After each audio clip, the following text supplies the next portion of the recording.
Hello, students. I hope you all are well and staying at home. Today, we will start with a new lesson that is The Bet. The Bet has been written by Anton Chekhov. In this video, I will tell you about the characters, about summary and theme of the lesson. The Bet is a short story written by Anton Chekhov in the year 1889. This story is about a lawyer and a banker who make a bet with each other about whether the death penalty is better or worse than life in prison. The story has a twist ending. Before going into the story, let me introduce you with characters. There are two major characters featured in the bet, the lawyer and the banker, neither of which have official names in Chekhov's short story. The lawyer. The lawyer is seen to be persistent, intelligent, and self motivating. He does not break down in the 15 years of imprisonment as the banker foretold. He is intelligent by the virtue of reading so many books, which reflects in his eagerness to associate with other men rather than claiming the final prize. The lawyer's character is very dynamic. He starts as a young, impatient person ready to spend 15 best years of his life for 2 million. A banker. The banker likes to be in a position of authority and likes to wield power over others, especially those who happen to disagree with him. The character changes drastically from the beginning of the story when he seems to be very free handed as he easily bets to pay 2 million and later his lack of wealth drives him to dishonesty and plan for murder. Now move to the summary.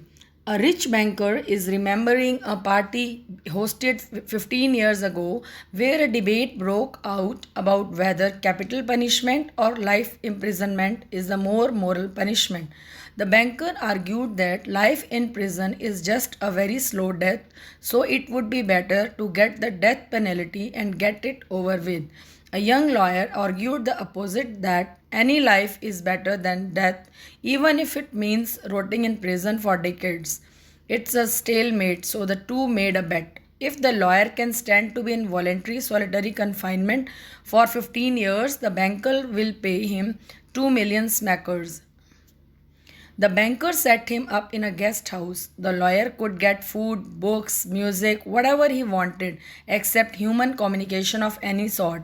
At first, the lawyer seemed depressed, but soon began studying vigorously because no Netflix in 19th century Russia. First, he tackles languages and a bunch of things written in them.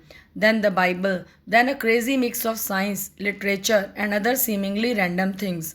Soon, the 15 years is almost up because there's no better way to pass the time than reading a bunch of obscure books. In the present, the banker realizes that if the lawyer wins, he won't be able to pay up the 2 million. He has lost his banking fortune, and if he has to shell out, he will be totally bankrupt forever. The only thing to do, kill the lawyer before the 15 years end. On the last night of the prison term, the banker sneaks into the guest house. The guards aren't there, so he has no trouble slipping in. The lawyer is sleeping, and just as the banker is about to finish him off, he sees that there is a note on the desk. The note says that the lawyer has spent his 15 years experiencing all that life has to offer through books. His conclusion: the material world is stupid and worthless because we are bound to croak in the end, anyways. To prove how much he rejects it, he puts his money where his mouth is, by which we mean the lawyer rejects the money altogether. He promises to leave the cell 5 hours early to forfeit any claim to the coin. The banker kisses the lawyer's head and leaves few. He doesn't have to murder the guy. The next day, the guest house reports that the lawyer sneaked out 5 hours early.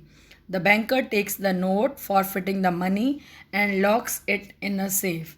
I hope you understand the lesson. Thank you.